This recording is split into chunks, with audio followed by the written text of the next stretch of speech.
बंदिश ड्रामा जो हम बहुत ज्यादा देख रहे थे, उनकी कंटेंट राइटर के साथ आज मैं मौजूद हूँ। एक साहब और एक खातून, और उन्होंने रोक लिया उनकी गोद में बच्चा, उन्होंने कहा बाबा जी इसको दुआ दे दे। इमरान अशरफ के साथ मैंने काम किया, खूबसूरत एक्सपीरियंस। अस्सलाम वालेकुम, this is your host Maros. Welcome to my show super सितारे विद मारोस। आज हमारे साथ एक ऐसी शख्सियत मौजूद हैं जो कि मल्टी टैलेंटेड हैं, जर्नलिस्ट हैं, राइटर हैं, एक्टर हैं, डायरेक्टर हैं और भी बहुत सारे इनके पास इंफॉर्मेशन है चीज़ों के हवाले से। इन्होंने बहुत सारी टीवी चैनल्स के लिए जो है काम किया है, बहुत ज़्यादा ड्रामास, फिल्म्स, कमर्शियल हो गए या शॉर्ट प्लेस, बहुत सारे इन्होंने लिखे हैं और बहुत ज़्यादा हिट भी गए हैं। शायद ये बात आपके भी जहन में जो है आती होगी कि इतने अच्छी फिल्म्स, इतने अच्छे जो है ये ड्रामास है, इनका कंटेंट जो है राइटर कौन है, कौन लिखता है। तो इसी तरह आज हमारे साथ मौजूद है शाहिद निज़ामी सर। तो इनसे पूछेंगे इनकी लाइफ जर्नी, क्योंकि इनको तकरीबन 28 साल हो चुके हैं शोबिस की फील्ड से वाबस्ता हुए। तो जानते हैं इनकी ज़िंदगी की जर्नी के बारे में, क्योंकि इन्होंने जो है बहुत बड़े बड़े एक्टर्स के साथ भी जो है काम किया है। अस्सलाम वालेकुम सर, कैसे हैं आप? वालेकुम अस्सलाम, अल्हम्दुलिल्लाह, आप कैसी हैं? अल्हम्दुलिल्लाह, मैं भी बिल्कुल ठीक हूँ सर। मुझे आपको देख के बहुत ज़्यादा हैरानगी हो रही है कि इतनी सारी चीज़ें आप कैसे कर लेते हैं। लिखते भी खुद हैं, डायरेक्ट भी कर लेते हैं, एक्ट भी कर लेते हैं, इतनी सारी चीज़ें। तो मैं जानना चाहूँगी कि आप इस शोबिस की फील्ड में आए कैसे, आपको इंटरेस्ट कैसे हुआ है? क्या आपकी फैमिली में कोई मेंबर था, या फिर जैसे होता है ना हम लोग को कि भाई ये कितना अच्छा एक्टर है, मुझे इसकी तरह बनना है, तो आपको कैसे इंटरेस्ट हुआ? एक्चुअली मेरे फादर एक्टर हैं और वो जब हम पैदा हुए तो हमने उनको देखा काम करते हुए और हमें अच्छा लगता था कि वो एक खूबसूरत काम करते हैं। अदाकारी के ज़बरदस्त फील्ड में वो ज़बरदस्त तरीक़े से मशहूर भी हुए, मारूफ भी हुए और मकबूल हुए और लोगों को पसंद आते थे। उनको देखा काम करते हुए और उनके साथ पीटी भी जाना होता था। वहाँ डायरेक्टर्स को देखा जो पापा स्क्रिप्ट्स में, जिन स्क्रिप्ट्स में एक्ट करते थे, वो स्क्रिप्ट मुझे पढ़ने का मौका मिला। पढ़ने का शौक़ था, मैं अखबारात से मुंसलिक रहा, थिएटर करता रहा। थिएटर भी? वाह सर। थिएटर करता रहा तो वो पापा को देखा, पापा के दोस्तों को देखा काम करते हुए, पापा के काम देखे और कोशिश, मतलब दिल ने चाहा कि यार ये हम भी ऐसा ही कुछ काम करें, क्योंकि वो बचपन से सब चीजें देखते हुए और करते हुए भी। मेरी दादी जो है थी वो भी राइटर थी, मेरे नाना भी राइटर थे। मुझे तो लगता है आपके पिछली फैमिली से ही सारे ये चीजें करते हुए आ रहे हैं, तभी आपको विरासत में इतनी सारी चीजें जो है तोहफे में मिली। जी बिल्कुल। उसके अलावा जो चीज़ समझ में नहीं आती थी, कोशिश की, वो सीख ली। उसमें बुजुर्ग जो साथी थे, जो पुराने साथी थे, ऐसे लोग थे जो काम जानते थे पहले से और ताकतवर लोग थे, उनके साथ वक्त गुजारा। खालिद जफ़र साहब के साथ काम किया, उनसे बहुत कुछ सीखने को मिला। खालिद जफ़र साहब बहुत अच्छे डायरेक्टर, एक्टर, वॉइस आर्टिस्ट।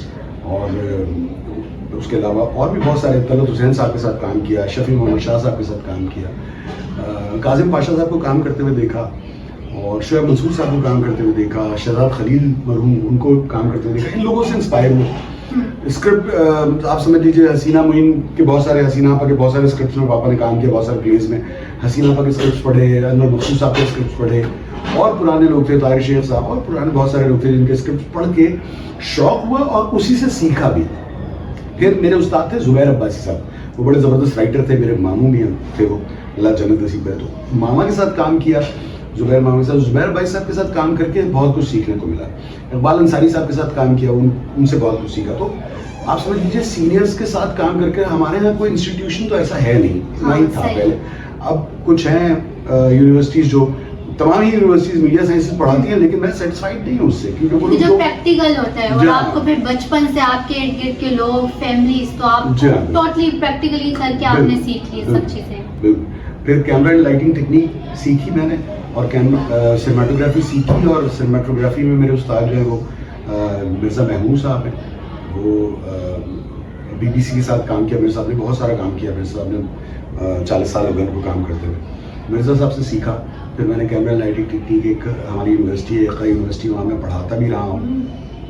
वैसे मेरी बुनियादी तालीम जो है वो तो उर्दू अदब में मैंने मास्टर्स किया था, लेकिन थिएटर किया, रेडियो किया, टेलीविज़न किया, फिल्म भी की।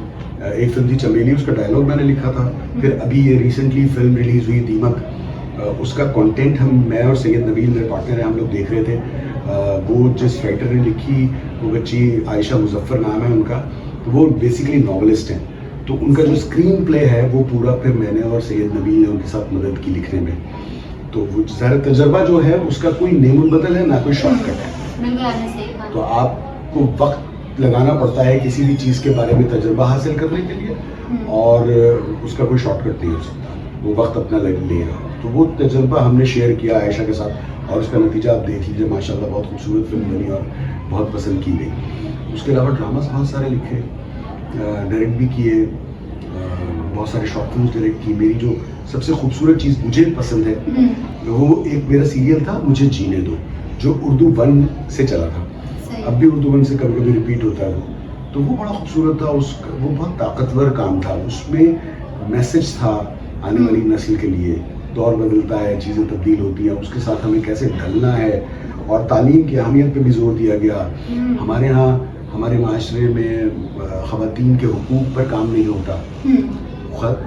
आप समझ लीजिए कि ख़वातीन को पता ही नहीं कि हमारा ये हक़ है या ये हमारे हुकूक हैं। तो वो अवेयरनेस के हवाले से एक चीज़ थी जो मुझे समझता हूँ बड़ी खूबसूरत है। उसके अलावा जियो के साथ काम किया, हम टीवी के साथ काम किया, एयरवाई के साथ काम किया, इंडस से काम शुरू किया था, आप समझ लीजिए पीटीवी से एक्चुअली काम शुरू किया था। सही। आपकी बहुत सारी फिल्म्स वगैरह जो हिट भी गई, तो जो ज़्यादा हिट गई तो आप उनके नाम बताएं ताकि लोगों को पता चले कि जिन फिल्म्स या ड्रामास की जो हम फैन हैं उनके कंटेंट राइटर को आज हम स्क्रीन पर देख रहे हैं। क्योंकि हम देखें ना, ज़्यादातर जो है एक्टर ही नज़र आ रहे होते हैं, डायरेक्टर, लेकिन आप एक्टर के तौर भी जो है फिल्म्स और ड्रामास में आपने काम भी किया। वैसे भी मैंने एज एन एक्टर एक फिल्म की थी सावन, उसमें मैंने एक विलन का किरदार अदा किया था, नेगेटिव कैरेक्टर अदा किया था।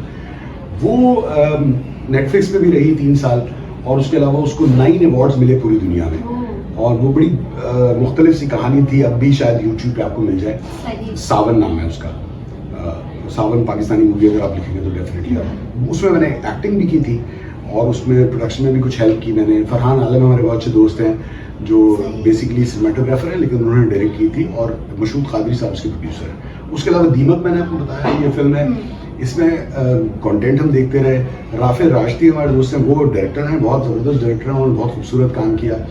और उसमें फैसल कुरैशी थे और सोनिया हुसैन, और सबसे खूबसूरत काम जो किया वो समीना पीरज़ादा साहिबा है। क्या अच्छा किरदार उन्होंने निभाया है, बहुत खूबसूरत। जावेद साहब भी थे, सैयद नबील थे, तो बड़े बहुत ज़बरदस्त, उसका फीडबैक बहुत अच्छा है। ये तो फिल्में हैं। इसके अलावा ड्रामे जो हैं जो मकबूल हुए उनमें बंदिश बंदिश ड्रामा बहुत ज़्यादा टॉप है जी। मुझे याद है कि मैं बंदिश ड्रामा जो हम बहुत ज़्यादा देख रहे थे, उनके कंटेंट राइटर के साथ आज में मौजूद हूँ, तो बहुत अच्छा लगा। सर आप बहुत अच्छे ड्रामास लिखते हैं, और जैसा कि आपने बताया कि उसमें मैसेज होते हैं जिसकी वजह से लोग पसंद भी करते हैं, यानी सिर्फ फन या टाइम पास नहीं, कोई चीज़ भी सीखने को मिले, यानी फन में और खेल खेल में लोग चीज़ें भी सीख जाएं। तो हमने बहुत सारे जो है एक्टर्स के साथ काम किया, कोई बहुत बड़े बड़े एक्टर्स और यादगार उनके साथ रही हो कुछ चीज़ें। देखिए, बड़े अदाकारों के साथ काम किया, तलत हुसैन साहब के साथ काम किया, लेकिन और भी बहुत सारे, शफी मोहम्मद शाह साहब के साथ काम किया, काजी वाजिद साहब के साथ, जमशेद अंसारी साहब के साथ, अख्तर साहब के साथ। सबसे ज़्यादा, हालांकि मैंने बहुत थोड़ा सा काम किया कभी अंकल के साथ, कभी खान साहब के साथ, और मेरे फादर के बहुत अच्छे दोस्त थे वो, और बहुत प्यार करने वाले और नफीस इंसान। तो कभी अंकल के साथ मेरा एक्सपीरियंस, काम तो बहुत कम किया, लेकिन हमारी मुलाकातें बहुत रहीं और सीखने का बहुत मौका मिला। कभी साहब एक समझ लीजिए कि एक इंस्टीट्यूशन थे, और लाहौर में बहुत सारे लोग ऐसे हैं जो आपको मिलेंगे जो कहेंगे कि हम हमारे उस्ताद कवि साहब। और मैं बेसिकली मैं समझता हूँ कि बहुत सारी चीज़ों में कवि अंकल मेरे उस्ताद थे, और ख़ास तौर पे ज़िंदगी। आपको एक छोटा सा वाक़या सुनाता हूँ कि हम लाहौर में थे, जब मैं यहाँ से जा रहा था प्रोडक्शन के लिए, तो कवि अंकल को मैंने कॉल करके बताया कि मैं आ रहा हूँ, तो उन्होंने कहा जब तुम्हें किसी चीज़ की ज़रूरत हो मुझे कॉल करो। वहाँ दाता दरबार के बाहर हमने कहीं गलत गाड़ी पार्क कर दी, और एक वार्डन साहब आ गए और उन्होंने हमें डांटना शुरू कर दिया, और उन्होंने कहा हम आपका चालान करेंगे। मैं उनको समझा रहा था कि देखिए हम कराची से आए और हमें अंदाज़ा नहीं था कि हम बात नहीं कर सकते जी। तो लेकिन वो मेरी बात सुनने के लिए तैयार नहीं थे, और भाई साहब मेरे साथ थे, खुरम निज़ामी, वो भी डायरेक्टर हैं, राइटर हैं। तो उनसे मैंने कहा यार कवि अंकल को फ़ोन करो ताकि इनकी बात करा दी जाए। वो मुस्तकिल कॉल्स कर रहा था और कवि साहब वहाँ से काट रहे थे फ़ोन, और उसने बीच में फिर एक मकाम आया कि उसने फ़ोन बंद कर दिया, और उसने कहा वो तो काट रहे हैं, उठा नहीं रहे फ़ोन। तो अब मैं उनको समझाने की कोशिश कर रहा हूँ वार्डन साहब को, और कबीर साहब का फ़ोन आ गया और फ़ौरन लगा जी कबीर अंकल का फ़ोन आ गया। मैंने उन साहब को दिया। उन्होंने कबीर अंकल ज़ाहिर जय्यद आदमी थे और लोग उनकी बहुत इज्जत करते थे, आज भी करते हैं और इंशाल्लाह करते रहेंगे जब तक ये दुनिया कायम है। बहुत प्यार करने वाले इंसान थे वो। वार्डन साहब ने कबीर साहब से बात की और उन्होंने फिर कहा कि चलो कोई बात नहीं, आपके मेहमान हैं तो हम इनको इजाज़त दे देते हैं यहाँ गाड़ी खड़ी करने की। मैंने फ़ोन लिया तो मैंने कहा कबीर अंकल आपको कॉल कर रहे थे कि आप काट रहे थे तो शायद आप मसरूफ़ थे, तो आपको माज़रत चाहता हूँ कि मैंने आपको डिस्टर्ब किया। उन्होंने कहा नहीं मसरूफ़ नहीं थे, आप दयारे गैर में हैं, अपना क्रेडिट बचा लीजिए, फ़ोन मैं कर तो रहा हूँ, आप सिर्फ मुझे एक मिस कॉल दें, मैं खुद कॉल करूँगा। तो ये ज़िंदगी की ऐसी, यानी बड़ा आदमी किस तरह सोचता है ये सीखा उनसे। जमशेद अंसारी साहब के साथ गाड़ी में जा रहा था, नहीं सॉरी शहजाद रजा साहब के साथ गाड़ी में जा रहा था मैं, और शहजाद भाई को किसी का फ़ोन आ गया। अब आप समझ लीजिए कि हम जेल चौराहे से निकले और सब्जी मंडी के पास से गुजर रहे हैं और हसन स्क्वायर आने वाला है। तो उन साहब का फ़ोन आ गया तो शहजाद भाई ने कहा हाँ बस मैं जेल चौरंगी क्रॉस की है, मैं आ रहा हूँ। तो मैं बराबर में बैठा, मैंने टोका, मैंने कहा शहजाद भाई सब्जी मंडी क्रॉस कर लिया आपने। तो वो मुस्कुराए और उन्होंने फ़ोन बंद करने के बाद मुझसे कहा शायद भी फ़र्ज़ कीजिए मैं उनसे कहता हसन स्क्वायर पहुँच गया और यहीं एक्सीडेंट हो जाए, तो वो कहेंगे यार तू झूठ बोल रहा था। फिर मैं जहाँ जा रहा हूँ वहाँ 15 मिनट का रास्ता रह गया है। अगर मैं उनसे कहता हूँ जेल चौरंगी से निकला हूँ तो वो ये सोचेंगे कि अच्छा 20 मिनट लगेंगे और मैं वक्त से पहले पहुँच जाऊँगा तो वो खुश होंगे। जबकि अगर मैं उन्हें कहूँ कि भाई मैं गुलशन चौरंगी के पास हूँ और मैं सब्जी मंडी पे हूँ, तो इस तरह की छोटी छोटी बातें इन बड़े लोगों से सीखने को मिली। जमशेद अंकल के साथ मैं, जमशेद अंसारी साहब के साथ एक सीरियल कर रहा था मैं एज एन एक्टर, जावेद फाजिल साहब के मैंने 4 सीरियल्स किए। तो उसमें एक सीरियल था उसका नाम था कोशिश या कशिश, अब मेरे दिमाग में पुरानी बात है, 2003 की बात है, तो तब तुम्हें पैदा भी नहीं हुई थी। 22 बरस। तो वो मैं जमशेद भाई के साथ निकला तो मेरे पास मेरी गाड़ी मैं उस बाइक थी वो ख़राब थी, तो मैं रिक्शा में गया था शायद। तो मैंने वहाँ पर उनसे कहा कि हम बाहर निकले पैकअप के बाद, तो जमशेद भाई कहने लगे तुम कहाँ जाओगे, कैसे जाओगे? मैंने कहा रिक्शा वगैरह लूँगा, टैक्सी लूँगा। कहने लगे तुम कहाँ जाओगे? मैंने कहा मैं नॉर्थ नाज़ोना जाऊँगा। तो कहने लगे अच्छा चलो मेरे साथ, मैं जहाँ तक चलता हूँ। मैंने कहा चलो। तो गुलशन नेपाल में रहते थे जमशेद भाई, हम गाड़ी में बातें करते रहे और दुनिया की बातें, मजहब डिस्कस कर रहे थे हम, social norm, social problems discuss कर रहे थे, वुमेन एम्पावरमेंट उनका एक बड़ा इंपॉर्टेंट मौजू था जो अक्सर वो डिस्कस किया था। तो हम वो डिस्कस करते करते और हम गुलशन चौरंगी क्रॉस कर गए और हम नॉर्थ की तरफ बढ़ रहे थे। तो मैंने कहा आप तो गुलशन में नहीं रहते? कहना हाँ कोई बात नहीं, यहाँ तो है, तुम्हारे घर पे छोड़ाता हूँ तुम्हें। और उन्होंने मुझे घर पे ड्रॉप किया और क्योंकि कल यार बातें हो रही है ना, बातें मजे की हो रही हैं। और उसके बाद मेरा ख्याल है 16 या 17 रोज़ मैं उस सीरियल में अदाकारी करता रहा और हर रोज़ जमशेद भाई मुझे घर पे ड्रॉप किया। मेरे इनकार करने के बावजूद मैं समझाता रहा उनको, मेरी मोटरसाइकिल ठीक हो गई।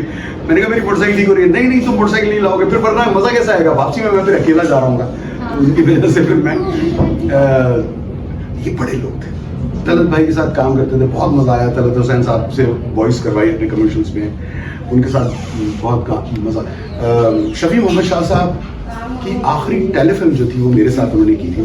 मैंने एज ए डायरेक्टर मैं एक टेलीफिल्म कर रहा था जियो के लिए, जिसमें उन्होंने अदाकारी की। उसके 17-18 रोज़ के बाद उनका इंतकाल हो गया। मोइन अख्तर साहब के साथ बड़ा मज़े का वक्त गुजरा।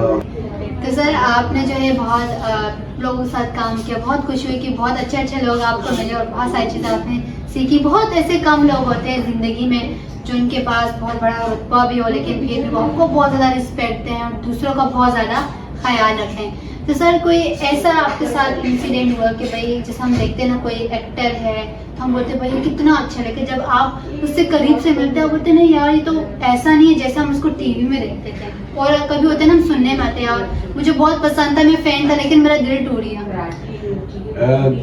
देखिए एक्चुअली मेरा ये ख्याल है हो सकता है कि अदाकार लोगों के साथ मिसबिहेव करते हों, लेकिन मैं शायद इस वजह से कि मैं हिदायतकार भी हूँ और राइटर भी हूँ और फिर मेरे पीछे एक बैकग्राउंड है, मेरे फादर है जुबैर अब्बासी साहब मेरे मामू, सीमा गजल मेरी खाला, शमून अब्बासी मेरा कज़न, मेरा छोटा भाई खुरम निज़ामी वो भी राइटर डायरेक्टर, मेरी बहन राइटर है सिफ़त निज़ामी, फिर खालिद निज़ामी अब्बा, फिर नसरीन निज़ामी मेरी वालदा वो भी राइटर। तो एक बैकग्राउंड के साथ अगर आप आके खड़े होते हैं तो शायद मेरे साथ उनका रवैया मुख्तलिफ हो। तो मेरा कोई बैड एक्सपीरियंस किसी एक्टर के साथ नहीं रहा। वैसे इख्तलाफात सेट पे किसी बात पर इख्तलाफ हो जाना वो एक आम सी बात है। और हम फिर शहूद अल्वी की मैं मिसाल देता हूँ, मेरे बहुत अच्छा दोस्त है, वो बहुत प्यार करता है मुझसे। एक सेट पे हम काम कर रहे थे साथ और किसी बात पे हमारा इख्तलाफ हो गया और वो काफी गर्मा गर्मी हो गई और उसके बाद पैकअप हो गया, हम घर आ गए। उसके बाद वो कुछ गैप था 7-8 दिन का, तो तीसरे दिन उसका फोन आया मेरे पास, कहता यार शायद हम मिल नहीं रहे, हम तो 15-16 दिन से साथ थे। तो इस तरह की छोटी सी बातें हो जाती है। और वो आज तक मेरा माशाल्लाह उसके साथ बहुत प्यार है। तो बहुत सारे ऐसे अदाकार हैं जिनके साथ काम किया, उनके साथ इख्तलाफात हो जाते हैं वक्ती उस सेट पर, लेकिन किसी ने मेरे साथ मिसबिहेव नहीं किया। मैंने लोगों के वाकयात सुने हैं कि फलां ने मिसबिहेव कर दिया। बड़े बड़े लोग आर्टिस्टों के साथ मैंने काम किया, मैंने जावेद शेख साहब के साथ काम किया, मैंने नदीम साहब के साथ काम किया, काजी वाजिद, जमशेद अंसारी, शहजाद रजा से लेकर शमून अब्बासी, इमरान अशरफ के साथ मैंने काम किया। खूबसूरत एक्सपीरियंस। इमरान अशरफ का पहला प्ले जो उसने एज अ राइटर किया था, उसमें वो एक्ट भी किया उसने, वो मैंने डायरेक्ट किया था। तो वो कितनी गिरे बाकी हमारी एक सीरीज थी जिसका मैंने बताया कि मैं बहुत फख्र करता हूँ उस पर कि मैंने वो उसका मैं ऑफिशियल राइटर था। तो फर्स्ट सीजन के 116 एपिसोड बने जिनमें से 47 एपिसोड्स मेरे लिखे हुए थे। तो इमरान अशरफ एक प्ले लेकर आया, उसने कहा ये किसी राइटर ने लिखा, उसने बताया नहीं कि उसका लिखा हुआ है और वह अच्छा बच्चा है वो। तो उसने कहा यार शायद भाई इसको देख लें। अंजलीन मलिक प्रोड्यूसर थी और वही डायरेक्टर थी, तो उन्होंने कहा शायद आप देख लें इसको। मैंने वो स्क्रिप्ट देखा, मुझे बहुत अच्छा लगा। मैंने कहा इसमें छोटी मोटी ये मसाइल है, तो जो भी राइटर है उसको चेंज कर लें। आप कर लें, शायद नहीं, कोई बात नहीं। बता नहीं रहा कि मेरा लिखा हुआ है। उसका मैंने कहा यार किसने लिखा है? फिर उसने बहुत देर के बाद बड़ा तंग करके फिर आकर बताया कि मेरा लिखा है। मैंने कहा बहुत खूबसूरत काम है, तुम बड़े अच्छे राइटर हो। और फिर वो मैंने अंजलीन से रिक्वेस्ट की, मैंने कहा मैं डायरेक्ट भी कर लेता हूँ। देख तो लिया मैंने कंटेंट, लेकिन मैं डायरेक्ट तो उसने कहा ठीक है। तो उसमें फिर शमून अब्बासी था, शमून अब्बासी साहब थे और इमरान अशरफ थे और लड़की मुझे नहीं याद की कौन थी, सॉरी पुरानी बात है, तो 10-12 साल पुरानी बात है। तो उस वक्त इमरान ने मेरे साथ काम किया। फिर उसके बाद नए लोगों में जैसे हुमायूं के साथ, हुमायूं सईद के साथ मैंने काम किया, वो बहुत मज़े का एक्सपीरियंस रहा, कई मरतबा काम किया। सलीम शेख के साथ एक प्ले हमने किया, वो मेरा लिखा हुआ था और शमून अब्बासी डायरेक्ट कर रहे थे और सलीम शेख साथ थे उसमें, और मैं सेट पे भी साथ होता था एसोसिएट के तौर पर, आप समझ लीजिए। मैं और शमून मिलकर बड़ी अच्छी हमारी अंडरस्टैंडिंग है, मेरा कज़न भी है, मामूज़द भाई भी है। तो वो हम एक प्ले कर रहे थे, उसमें सलीम शेख के साथ काम करके इतना मज़ा आया। मतलब सलीम शेख को जिस तरह लोग जानते हैं वो किरदार बिल्कुल मुख्तलिफ था। एक नेगेटिव कैरेक्टर किया था सलीम ने, एक डॉक्टर का, इंतहाई हसीन। आज भी मैं सलीम शमून हम मिलते हैं तो हम याद करते हैं और सलीम को एक बात याद है उस जमाने की। हालांकि वो आप समझ लीजिए 98 की बात है शायद या 99, उससे बिल्कुल स्टार्ट था हमारा, मेरा शमून का। सलीम तो खैर सीनियर था थोड़ा सा हमसे, लेकिन ये कि बहुत मजा आया था। तो ये मुझे नहीं लगता कि, देखिए मैं ये समझता हूँ कि कोई इंसान बुरा नहीं होता। अगर आपके साथ कोई मिसबिहेव करेगा तो डेफिनेटली आप रिएक्ट करेंगे। एक एक्टर है या एक सेलिब्रिटी है, उसकी एक ड्यू रिस्पेक्ट है, एक इंसान की एक ड्यू रिस्पेक्ट है। हमें चाहिए कि वो रिस्पेक्ट करें, हम लोगों को वो चीज दें जो वो उनकी डिजर्व करते हैं। अब मिसाल के तौर पे इमरान अशरफ है, इतना खूबसूरत काम कर रहा है वो लड़का, अगर वो कहीं जाता है और उसके साथ कोई मिसबिहेव करता है, उसके साथ कोई बदतमीजी करता है, उसे हालांकि वो रिएक्ट नहीं करेगा, मैं जानता हूँ जितना उसे, लेकिन मैं समझता हूँ उसे रिएक्ट करना चाहिए। यार नदीम जाफरी है, मैं और नदीम बहुत पुराने दोस्त हैं, बचपन के दोस्त हैं, सिंगर जो नदीम जाफरी। तो एक हम तकरीब में गए, मैं और नदीम एक किसी जानने वाले के यहाँ शादी में, वहाँ 2-3 बच्चे हैं और वो बच्चा बिल्कुल नदीम से ऐसे बात कर रहा था जैसे वो उसका हम उम्र। तू कहाँ था बे, मैं तो तुझे देख ढूंढ रहा था। तो मैं हैरान हुआ और नदीम ने उसके साथ वैसी बात की और वो चला गया। जब वो चला गया मैंने कहा ये तुम इससे जानते हो? कहना नहीं। मैंने ये तुमसे कैसे बात करता? क्या? मैंने कहा बच्चे, असल में मैं बच्चे मन के सच्चे करता था, तो मैं उन बच्चों के दरमियान रहा, तो ये बच्चे मुझे उसी एज का समझते हैं और ये उसी तरह, इस तरह अक्सर लोग मुझसे, अक्सर बच्चे मेरे साथ इस तरह बात करते हैं। तो मैं बहुत हैरान हुआ। तो ऐसे भी अदाकार है, आप सोचिए कि नदीम जाफरी जैसा बड़ा नाम और उस बच्चे के साथ किस तरह घुल-मिल कर, तो वो उसकी खूबसूरती है नदीम की कि उसका बिहेवियर ऐसा था। लेकिन लोग बुरा रिएक्ट भी कर लेते हैं इस बात पर कि उनके साथ कोई बदतमीजी कर ले। जो लोग सेलिब्रिटी होते हैं वो आपके टेलीविजन स्क्रीन पर रोज नजर आ रहे होते हैं, वो आपके घर के फर्द की तरह हो जाते हैं। तो आपको लगता है कि ये तो बिल्कुल नॉर्मल है, इससे कोई भी बात की जा सकती है, लेकिन ऐसा नहीं है। उनकी प्राइवेसी है, उनकी अपनी एक लाइफ है। सही तो बात। मेरे साथ अगर आप बदतमीजी करेंगे तो कोई भी मिसबिहेव कर सकता है। मेरे साथ बहरहाल किसी ने कोई आपका मिसबिहेव एक्सपीरियंस तो सर बहुत अच्छा रहा।